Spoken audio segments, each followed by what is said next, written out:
Bugungi mavzular: Dana White Oq uydagi tarixiy kart haqida. Deyarli barcha top jangchilar o'z xohishini ochiq aytdi. Oxirgi so'zni men aytaman. Tapuriya Maxachevga o'ng qo'lim tegsa, seni uzoq uyqu kutadi.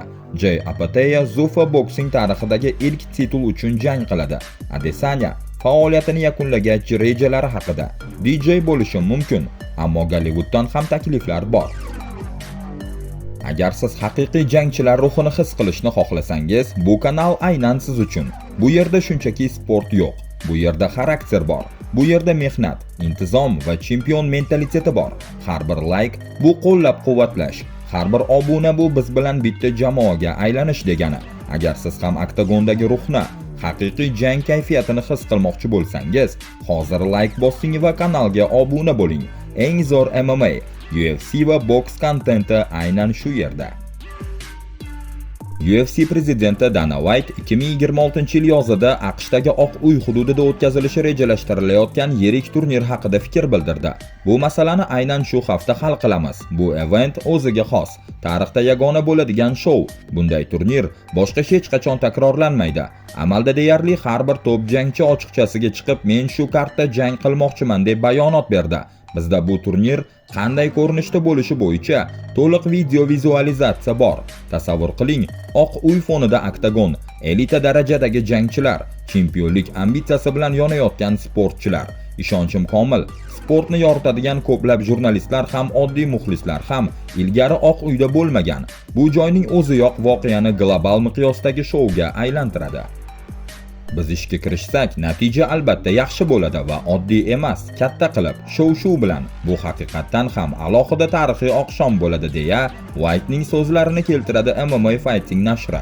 Bu turnir UFC tarixidagi eng ramziy kartlardan biriga aylanishi mumkin. Ehtimol title fight, ehtimol pound for pound reytingidagi yulduzlar to'qnashuvi. Bir narsa aniq, bu oddiy jang kechasi emas. Bu to'liq miqyosdagi mega event bo'lishi kutilmoqda.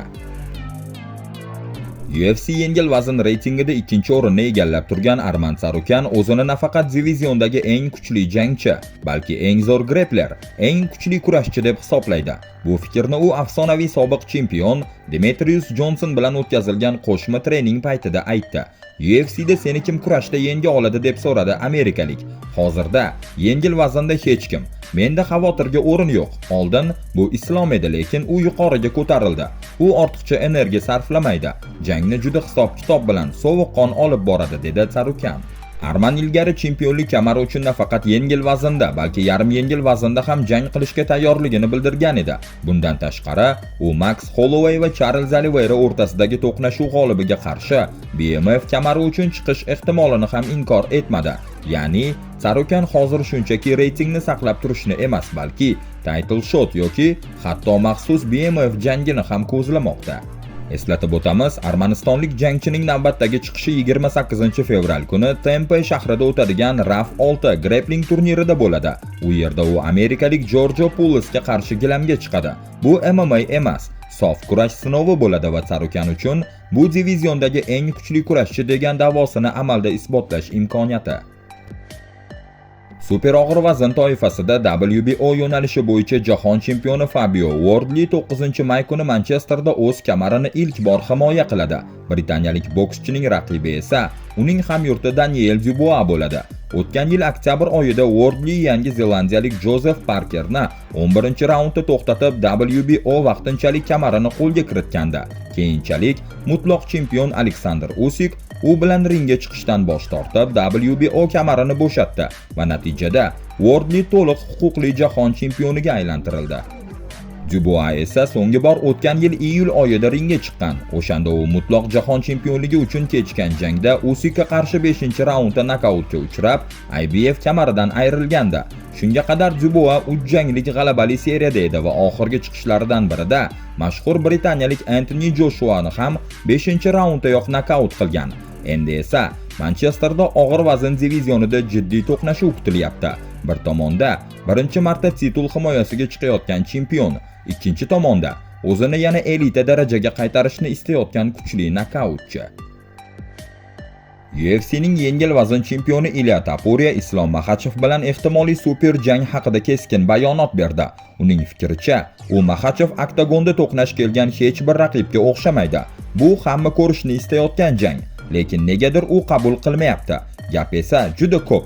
Minglab kilometr uzoqda turib meni tanqid qilish oson, ammo oktagonda ro'paramda turganingda tushunasan. Men Jack Della Maddalena emasman. Men Dan Hooker emasman va sen urushgan boshqa yigitlar ham emasman.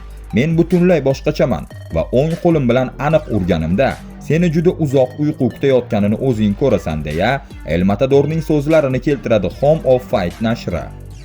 O'tgan hafta ma'lum bo'lishicha, Topuria sobiq rafiqasi bilan sud masalasini hal qilgan va yana to'liq mashg'ulot jarayoniga qaytgan. Mishmishlarga ko'ra, u 14-iyun kuni Oq uy hududida o'tkazilishi kutilayotgan UFC turnirida oktagonga qaytishni rejalashtirmoqda. Aynan o'sha kartda u Makhachev bilan to'qnash kelishi mumkin. Eslatib o'tamiz, Topuria oxirgi marta o'tgan yil iyun oyida jang qilgan va vakant qolgan yengil vazn kamari uchun Charles Oliveirani birinchi raunddayoq nokaut qilib, chempionlikni qo'lga kiritgan. Bilamizki, bu kamar avval Makhachevga tegishli edi. Islom esa noyabr oyida yarim o'rta vazn divizionida UFC chempioniga aylandi. U Jack Della Maddalenani bir ovozdan hakamlar qarori bilan mag'lub etib, ikkinchi vazn toifasida ham titulni qo'lga kiritdi. Agar bu jang rasman tasdiqlansa, bu oddiy jang emas. Bu ikki vazn chempionlari o'rtasidagi prinsipial mega jang. Kuchli grappling va nokaut kuchining to'qnashuvi bo'ladi. Bu yerda bitta zarba yoki bitta takedown hammasini hal qilishi mumkin. Zuffa Boxing tarixida birinchi chempion 8-mart kuni Las Vegasda tashkilotning 4-turnirida aniqlanadi. Hal qiluvchi jangda avstraliyalik Jay Opetaya amerikalik Brandon Glantonga qarshi ringga chiqadi. Mag'lubiyat nimaligini bilmaydigan Opetayaning rekordi 29-0. U Zuffa Boxing bilan shartnoma imzolagan paytda IBF va The Ring yo'nalishlari bo'yicha birinchi og'ir vazn chempioni edi. Hozir 30 yoshli avstraliyalik so'nggi 5 jangini muddatidan oldin nokaut yoki texnik nokaut bilan yakunlagan va endi shu vaznda 3-kamarni qo'lga kiritish uchun chiqadi. 33 yoshli Brandon Glanton esa titul jangiga so'nggi 7 bahsida 4 g'alaba va 3 mag'lubiyat bilan yetib kelmoqda. Ekspertlar uni bu safar aniq underdog sifatida ko'rmoqda, chunki ko'pchilik Opetayani hozirgi kunda og'ir vazn divizionining eng kuchli bokschisi deb hisoblaydi. Zuffa Boxing 4-turniri UFC 326 dan bir kun o'tib o'tkaziladi. O'sha UFC shousining main eventida esa Max Holloway BMF kamari himoyasiga Charles Oliveiraga qarshi chiqadi. Demak, Las Vegasda haqiqiy super jang kayfiyati. Bir tomonda oktagon, ikkinchi tomonda ring va Zuffa Boxing tarixidagi ilk chempion aynan shu hafta toj kiyadi. Israel Adesanya MMA'dagi faoliyatidan keyingi hayoti haqida gapirdi. Men DJ bo'lishim mumkin. Bunga 4 oy vaqt ajratdim va juda yaxshi uddaladim. Oddiy DJ emasman. Sahnaga chiqaman, performans qilaman, haqiqiy shou qilaman. Gollywooddan ham takliflar bo'lgan, lekin men ko'proq EA Activision kabi video o'yin ishlab chiqaruvchi kompaniyalarda ishlashni afzal ko'rardim, dedi Adesanya. Sobiq UFC chempioni o'zining kreativ tomoni kuchli ekanini ko'p bor ko'rsatgan. Sahnaga shou qilib chiqish, trash talk uslubi, vizual imiji bularning hammasi uning brendi.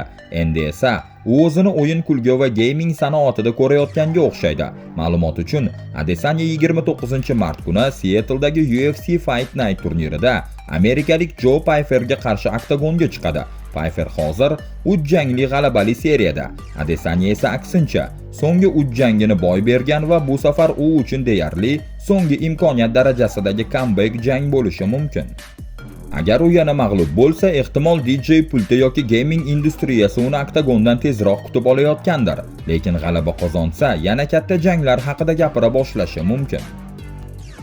Bugungi xabarlar shulardan iborat edi. Agar oxirgacha ko'rib hali ham like bosmagan bo'lsangiz, hoziroq bosishni unutmang va kanalga obuna bo'ling. Keyingi videolarda ko'rishguncha salomat bo'ling.